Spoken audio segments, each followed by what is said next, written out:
Hello नमस्कार, welcome to Arthaniti. मी Gajanan Baske. One day revision session most awaiting. बऱ्याच विद्यार्थ्यांनी मागच्या काही दिवसापासून विचारायला सुरू केली होती.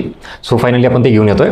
आता वन डे रिव्हिजन आपलं हे नाव जरी वन डे असेल तरी आपण ते एकाच दिवशी फार हेवी डोस होतो. त्यातही इकॉनॉमिक सब्जेक्ट आहे म्हटल्यानंतर ते झेपणारं पचणारं नसतं. म्हणून आपण ते एकाच दिवसाचा पूर्ण 10-12 तासाचा जो शेड्यूल आहे तो आपण 3 दिवसामध्ये डिवाइड केला आहे. तो शेड्यूल सगळा तुम्हाला टेलिग्रामवर टाकलेला आहे. ठीक आहे. त्यामुळे नाव वन डे असेल तरी आपलं ते व्यवस्थित तुम्हाला पचल, त्यात ते कन्सेप्ट क्लिअर होईल, फॅक्ट्स पार्ट होईल, अशा हिशोबाने आपण ते पूर्ण करूयात. ठीक आहे. सो शेड्यूल आणि बाकीची इन्फॉर्मेशन तुम्हाला टेलिग्रामवर दिलेली आहे.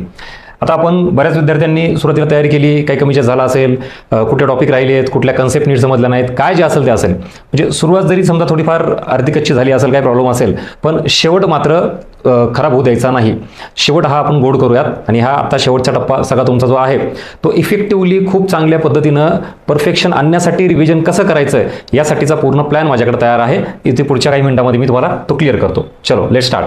आता या वन डे रिव्हिजन सेशनमध्ये आपलं लिहून घेण्याचा कार्यक्रम फार आणि फारच कमी असतं. काय होतं, जो ऑलरेडी डेटा तुम्ही मागच्या काही वर्षांपासून, काही महिन्यापासून जो वाचताय, जो पुस्तकात आहे तोच परत इथे लिहून घेण्यासाठी वन डे सेशन नाही. तर ॲक्च्युली आपलं वन डे रिव्हिजन सेशन हे काय माहिती का, तुमच्याकडे आहे त्या सोर्समधून कन्सेप्ट, फॅक्ट्स, करंट ह्याच्यात जास्तीत जास्त परफेक्शन कसं आणता येईल, प्रोसेसिंग कसं करता येईल, या सगळ्या गोष्टी आपल्या वन डेमध्ये होतील. त्याचा एक डेमो दाखवतो. बघा इकडं. कन्सेप्ट बाबत राजकोषीय तूट, प्राथमिक तूट, प्रभावी महसुली तूट वाचलेलं आहे, आपण ऐकलेलं आहे, समजून घेतलेलं आहे. पण एक्झॅक्टली तरीही कन्फ्युजन काय, कारण आपल्याला एक्झॅक्टली हे नाही माहीत व्याज कशातून मायनस करायचं, अनुदान कशातून मायनस करायचं, एक्झॅक्टली राजकोषीय तूट म्हणजे काय, ह्याच गोष्टीवर आपण वन डे रिव्हिजनमध्ये काम करणार आहोत. लक्षात आलं. सेकंड, CRR, SLR एक्झॅक्टली काय कन्सेप्ट आहे, त्यात फरक काय आहे, फक्त कॅश स्वरूपातच कुठला घटक असतो, आणि मग 3 वेगवेगळे ऑप्शन्स SLRला आहेत. बँक रेट आणि रेपो रेटमध्ये काय फरक आहे, अल्पकालीन कुठला, दीर्घकालीन कुठला, RBI व्यापारी बँकांना कर्ज देते का, व्यापारी बँका RBIला कर्ज देतात, अशा सगळ्या गोष्टी व्यवस्थित क्लिअर करणं म्हणजेच वन डे रिव्हिजन होय. नाहीतर हा सगळा डेटा तुमच्याकडे ऑलरेडी आहे आणि मी लिहून देतोय, ह्याला काय अर्थ आहे का?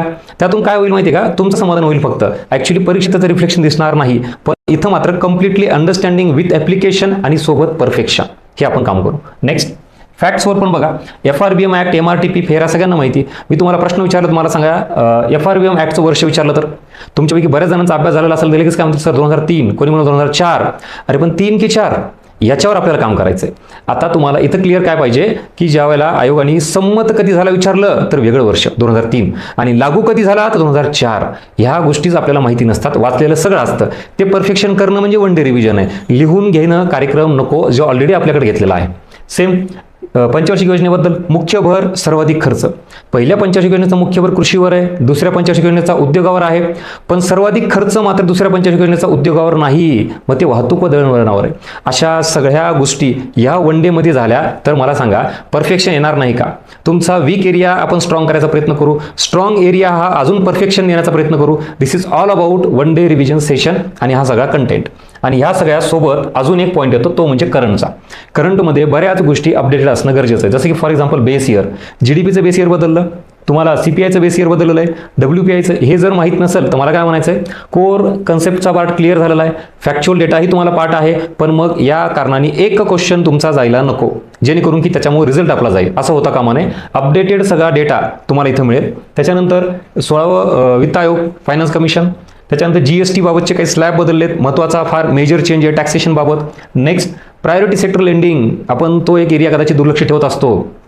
तुमच्यापैकी किती जणांना हे माहिती आहे, प्रायोरिटी सेक्टरचे जे निकष आहेत त्या निकषामध्ये ओव्हरऑल ॲग्रिकल्चरसाठी किंवा इतर दुर्बल घटक आहेत, MSME आहे, एज्युकेशन आहे, यांच्यासाठी वेगवेगळे टार्गेट दिलेले आहेत. ते आपल्याला बदल झालेले टार्गेट बघावं लागेल.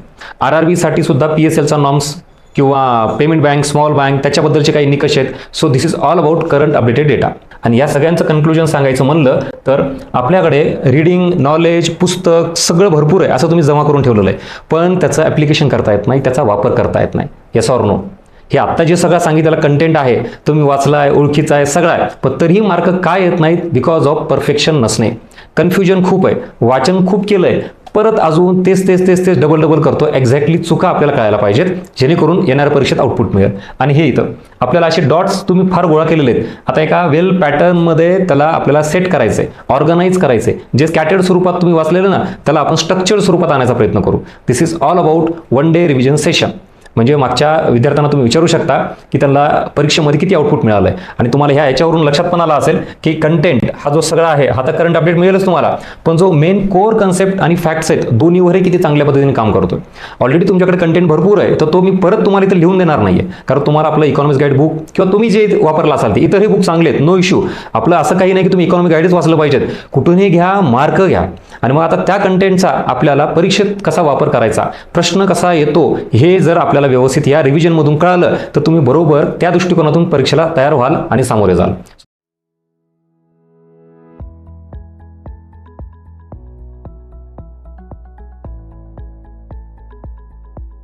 इकॉनॉमिक्स वन डे रिव्हिजन जे आपण घेतोय त्या संदर्भातील नोट्स किंवा बुक्स आपल्या कशा असतील काय याबाबत विद्यार्थ्यांना क्लॅरिटी द्यायची होती. बघा, आपण या सेशनला ज्यावेळेला तुम्ही येत असाल तेव्हा आपलं इकॉनॉमिक्स गाईड बुक जे आहे त्यातून आपण टीचिंग करणार आहेत. हा पहिला मुद्दा तुम्हाला क्लिअर असू द्या.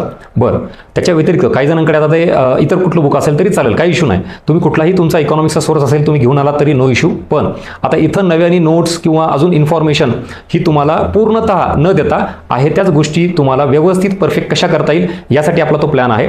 आपण अर्थनीती पॅटर्न जे म्हणतो तो वेगळा का आहे त्याचं उत्तर तुम्हाला इथं मिळेल. बघा, इकडं काय होतं, समजा एखादी कन्सेप्ट आहे तर ती ॲक्च्युली आयोगाला 3 अँगलने अपेक्षित आहे, जसे की अंडरस्टँडिंग, ॲप्लिकेशन आणि इंटरलिंकिंग. GDP कन्सेप्ट माहिती आहे, GNP पण माहिती आहे, पण एक्झॅक्टली दोघांचा डिफरन्स नाही माहीत. सेम GDP, NDP किंवा NNP या ज्या कन्सेप्ट आहेत ना, ह्या अंडरस्टँडिंग सोबत ॲप्लिकेशन आणि इंटरलिंकिंग आयोगाचा तसाच पॅटर्न पाहायला मिळतोय. उदाहरण देतो, GDP आणि GNP किंवा NDP कुठले घ्या, आयोगाचं वाक्य आहे GDP पेक्षा NDPची व्हॅल्यू ही नेहमीच कमी असते किंवा जास्त असते, मग हे ठरवता आलं पाहिजे, यासाठी अंडरस्टँडिंग. सेम GNPची व्हॅल्यू ही नेहमीच NNP पेक्षा जास्त असते का कमी असते, मग हा जो प्रकार आहे ना अंडरस्टँडिंगचा तो आपल्याला इथे जास्तीत जास्त करायचा आहे. नाही तर मग मी आता GDP GNP बद्दल तुम्हाला इन्फॉर्मेशन देऊन करायचं काय सांगा, जे ऑलरेडी तुमच्या पुस्तकात आहे ती कन्सेप्ट, तो फॅक्ट सगळंच आहे ना. मग उलट काय करू आपण, तिथं ते जास्तीत जास्त कसं डीप अंडरस्टँड करता येईल यासाठी प्रयत्न करू, तुमचं कन्फ्युजन कसं दूर करता येईल यासाठी आपण प्रयत्न करू. Is that clear? हा झाला एवढाच पार्ट. बरं, ह्याच्यातही तुम्ही जर बघितलात CRR असेल, SLR असेल, आता ह्याची इन्फॉर्मेशन ह्याचा सगळा पार्ट पुस्तकात सगळीकडेच आहे ना. पण मग प्रॉब्लेम काय येतो, आपल्याला ह्या कन्सेप्ट नीट माहिती नसतात. डिफरन्स बिटवीन CRR आणि SLR एक्झॅक्टली काय, म्हणजे रोख स्वरूपात ठेवावा लागणारा जो काही घटक आहे तो म्हणजे CRR, आणि व्यापारी बँकेने स्वतःकडेच ठेवायचा असतो. मग तो रोख स्वरूपात नाही तर त्याला 3 ऑप्शन आहेत. मग 3 ऑप्शन कुठले कुठले आहेत तिथं आपल्याला नीट काम करायचं आहे. त्याच्यानंतर बँक रेट, रेपो रेट आणि रिव्हर्स रेपो रेट याच्यामध्ये काय फरक आहे आणि काय सिमिलॅरिटीज आहे मला सांगा. ह्याच्या जर तुम्हाला परत ह्याच्या बेसिक डेफिनेशन तर आपण घेऊयाच, पण एक्झॅक्टली ज्याला आपण प्रोसेसिंग म्हणतो ना, तुमचं कन्फ्युजन दूर करणे हा मेन उद्देश आहे. नाही तर जे आधी केलं तेच इथं करणं म्हणजे ह्याला काही अर्थच नाही ना. म्हणजे जसं तुम्ही सेल्फ स्टडीला रिव्हिजन करू शकता, सेल्फ रिव्हिजन करू शकता, इथं तुम्हाला वेगळं काय मिळणार आहे तर बघा, बँक रेट आणि रेपो रेट ह्या दोघांमध्ये सिमिलॅरिटी आहे. काय सिमिलॅरिटी आहे की व्यापारी बँका RBI कडून कर्ज घेतात, येस ऑर नो. म्हणजेच RBI व्यापारी बँकांना ज्या दराने कर्ज देते त्याला आपण बँक रेट आणि रेपो रेट दोन्हीही कन्सेप्ट लागू करू शकतो. मग तुम्ही असं दोन्ही सारख्याच आहेत का, तर मग एक्झॅक्टली परत अजून पुढे खेळायचं आपल्याला. ह्या दोन्ही सारख्याच आहेत कशा दृष्टिकोनातून, RBI कर्ज देण्याच्या दृष्टिकोनातून. पण मग आता परत ड्युरेशन हा शॉर्ट टर्म असेल तर वेगळी कन्सेप्ट, लॉंग टर्म असेल तर परत वेगळी कन्सेप्ट. मग ह्या गोष्टी आपण जर इथंच प्रोसेसिंग केल्यात तर कन्फ्युजन दूर होतं आणि क्लॅरिटी वाढते. बरं, हे झालं या दोघांचं. आता ह्या दोघांमध्ये सिमिलॅरिटी काय तर परत शॉर्ट टर्म म्हणजे कालावधी हा सिमिलर आहे, पण मग RBI कर्ज घेते का RBI कर्ज देते ह्या गोष्टी परत वेगळ्या ठरतात. आणि हे आपण सेल्फ ज्यावेळेला रिव्हिजन करतो ना इथं विद्यार्थी कमी पडतात. आणि मग अर्थनीती पॅटर्न इथून पुढे सुरू होतो, ज्याला म्हणतो ना की आपण कधीही लक्षात ठेवा आपला आणि आयोगाचा प्रॉब्लेम काय आहे की आपण जिथं थांबतो तिथून आयोग सुरू होतो. आणि मग एक्झॅक्टली विद्यार्थ्यांचा अभ्यास हा आणि आयोग हा ह्या दोघांचा जो काही गॅप आहे का तो भरून काढण्यासाठी आपण इथे जास्तीत जास्त प्रयत्न करू. आता लक्षात आलं का तुम्हाला याचं इम्पॉर्टन्स? इकॉनॉमिक्स गाईड बुक तुम्हाला का घेऊन यावं लागेल, ऑलरेडी त्याच्यात भरपूर कंटेंट दिलेला आहे. तो फक्त काय करायचा आपल्याला ह्या लेवलनी प्रोसेसिंग करायचं आहे. कन्सेप्टच्या दृष्टिकोनातून क्लिअर झालं सगळं. आता फॅक्ट्स कळूयात. मग फॅक्ट्स कसे कव्हर करायचे, आता हे काय तुमच्यावर ढकलणार आहे का मी, नाही, इथं फॅक्ट सुद्धा करून घेऊ आपण. HDI, IHDI, GDI, GI किती जणांना माहिती आहे, सगळ्यांनाच माहिती आहे. मग ह्याची सुरुवात कधी झाली 1990ला.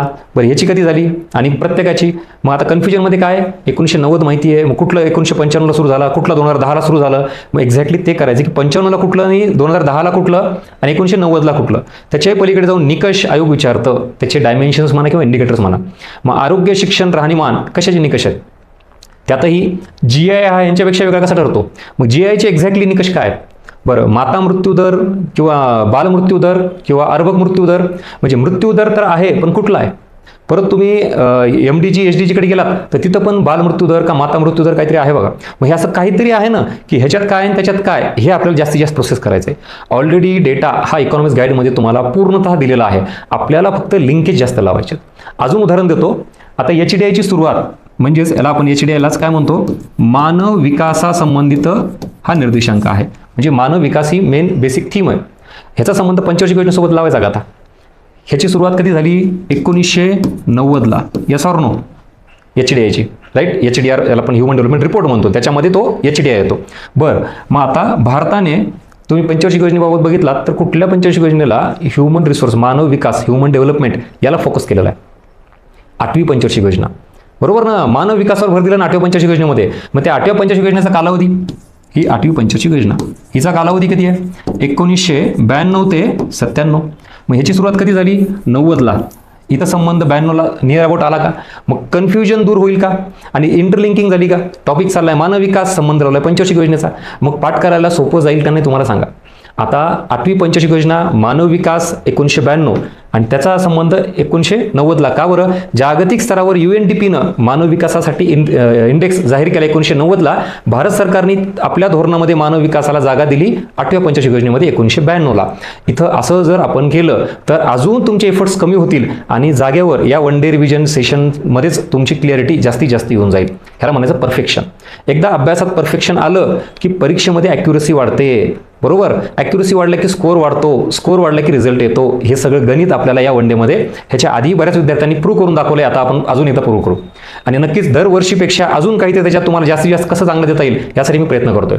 हे झालं कन्सेप्ट आणि फॅक्ट्स. नेक्स्ट एक आता असा एरिया असतो जो तुमच्याकडून दुर्लक्षित राहिलेला असतो, तो सुद्धा या वन डे सेशनमध्ये कव्हर करणार आहे. जसं की फॉर एक्झाम्पल, तुमच्यापैकी किती विद्यार्थ्यांना मला सांगा, मी जर विचारलं RBIची स्थापना तर सगळेजण ऑलमोस्ट सांगतील 1935. SBIची स्थापना चला 1955. लगेच खुश, सर आलं ना, मला माहिती ना. आता अर्थनीती पॅटर्न इथून पुढे सुरू होतो, हे सगळ्यांना माहिती आहे. आता जर तुम्हाला विचारलं तर सांगा बरं, RRBची स्थापना, रिजनल रुरल बँक. आता तुमच्यापैकी किती विद्यार्थी उत्तर देत आहेत? टाका कमेंट बॉक्समध्ये मला. हां, आता ज्याने उत्तर दिलं त्याचा अर्थ चांगला अभ्यास आहे आणि मग येणाऱ्या परीक्षेत तुम्हाला त्याचा आउटपुट मिळणार आहे. डोंट वरी, म्हणजे तुम्ही राईट ट्रॅकवर आहेत. पण आता तुमच्यापैकी किती जणांना याचं उत्तर आलं नाही? बरं, ज्यांनी उत्तर दिलं ते पण असं 19-20 नको आहे मला, काहीतरी आजूबाजूचे वर्ष सांगायचं. मी अजिबात हिंट देणार नाही. आपल्याला शेवटच्या टप्प्यात आपण कुठं आहोत हे पण सांगणार कोणतरी पाहिजे. ह्याला निगेटिव्हली घेऊ नका की सर मग मला येत नाही, मग माझं कसं, मग इथंच कळालं तुला येत नाही, आयोगात कळालं असेल तर वर्ष गेलं असतं का नाही. मग ह्या अर्थनीती पॅटर्न इथं पण तुम्हाला लागू होतो. जे तुमचं झालंय ते मी चेकही करणार, नाही झालं ते मी तुमच्या समोर आणून देणार. मग हे एरिया तुम्ही चेक करणारच तुमचा, ह्याची स्थापना पटकन तुम्ही सांगितली पाहिजे. पण मग RRBची स्थापना माहीत नाही. बरं, अग्रणी बँकेची स्थापना सांगा रे. प्रश्न पडला का डोक्यात? आणि त्याच्यानुसार मग आता जाग आली का? अरे हां, मग आपल्याला इथं जायचं आहे. म्हणजे आता ह्या परीक्षेमध्ये कॉम्पिटिशन, कट ऑफ या सगळ्या गोष्टींना जर क्रॉस करायचा असेल तर हे तर माहीतच पाहिजे, जे सगळ्यांना माहिती आहे. आता आपलेच एरिया असे जे हिडन एरिया म्हणतो ते बाहेर आले पाहिजे. अजून तुम्हाला समित्याबद्दल सांगतो. हां, याच्याविषयीची समिती सांगा बरं. RBI स्थापनेसंबंधी समिती. हां, हिल्टन यंग, कोणी सांगेल? ठीक आहे. SBI बद्दलचं अजून कोणी सांगेल? AD गोरवाला. आता मला इकडे सांगा, RRB बद्दलची समिती कुठली आहे? त्याच्यानंतर सेम अग्रणी बँक याच्याबाबतची समिती कुठली आहे, यांनी शिफारस केलेली आहे? लक्षात येतंय का काय चाललंय ते? आणि वन डे सेशन हे काय इम्पॉर्टंट आहे आणि किती गोष्टी ह्या तुम्हाला होणार आहेत ह्या सगळ्या ह्याच्यातून. आणि हे सगळं मी आत्ता सांगत नाही, मागच्या वर्षीच्या विद्यार्थ्यांना विचारा काय अनुभव, आवर्जून मला कमेंट बॉक्समध्ये मेन्शन करा. हे जे चाललंय ना हे तुमच्यापर्यंत लक्षात येतंय का? आणि ह्याच्या आधी केलेले वन डेचे जे सेशन आहेत ते अशाच पद्धतीने झालेत का? हे अजून इफेक्टिव्ह करायचा प्रयत्न करू. कारण तुम्हाला माहिती आहे दरवर्षी मी अपडेशन करतच असतो. जशाल तसं नाही करत, म्हणून तर आपलं प्रत्येक वेळेला खूप बॅचेस नसतात, मोजकंच आहे, पण ते अपडेट करून आणि ताकदीनं एक्झामला जे गरजेचं त्याच्यानुसार आपण देत असतो. हा एक पॉईंट झाला. नेक्स्ट, बँकिंगबाबतच्या समित्या. आता उदाहरणार्थ जे आता मी विचारलं त्याच्या पलीकडचा थोडा एरिया घेतो. LPG टॉपिक 1991 नंतर विशेषतः बँकिंग संदर्भात एक समिती आहे. कुठली? M. नरसिंह समिती. सगळ्यांना माहिती, राईट? बरं, ती फर्स्ट पण समिती माहिती आहे, नरसिंह समिती फर्स्ट, नरसिंह समिती सेकंड. ठीक आहे. पण आता मला सांगा, याच LPG रिफॉर्म्सला गृहीत धरून बँकिंग सेक्टरबाबत जे रिफॉर्म झाले किंवा प्रायव्हेट सेक्टरला जे काही इथं प्रोत्साहन द्यायला M. नरसिंह समितीने सांगितलं, तसंच इन्शुरन्स सेक्टरमध्ये सुद्धा प्रायव्हेट सेक्टरला ओपन करण्यासाठी शिफारस केलेली समिती कुठली? आता याचं उत्तर जर तुम्हाला येत नसेल तर मग एक्झॅक्टली हेच तुम्हाला मला दाखवायचं आहे की आपण जो एरिया केला हे सगळेच करणार आहेत, हे तर यायलाच पाहिजे. आता थोडं पुढे जायला पाहिजे. चला कमेंट बॉक्समध्ये मेन्शन करा पटकन. After LPG reforms. हां, आता त्या समितीचं वर्ष सुद्धा सांगायचं. मग ते 91 आहे का 92 आहे का 93 आहे? आणि कुठली समिती आहे? अरे मल्होत्रा समिती आहे का अजून कुठली समिती आहे? झाला. आता ज्याला उत्तर आलं आणि वर्ष आलं समजायचा अभ्यास चांगला आहे. आणि जर मग बाकीचे काही विद्यार्थी उत्तर देऊ शकत नाहीत, ह्यांनी लगेच निगेटिव्ह होऊन डिप्रेशनमध्ये जायचं नाही. हे सगळं सत्य आपल्याला मान्य करावं लागेल. म्हणजे काही रिॲलिटी ही तुम्हाला सांगणारे कोणीतरी पाहिजेच ना, का सगळंच असं अंधारात राहायचं म्हणून ते 4-5 वर्ष 8 वर्ष चाललेत आपले. जरा थोडं आपल्याला काय कमी आहे हे स्वतःला सांगावं लागेल आणि त्या एरियावर काम करावं लागेल. वेळ आहे ना अजून, म्हणून तर यावेळेस आपण लवकर घेतोय सगळं.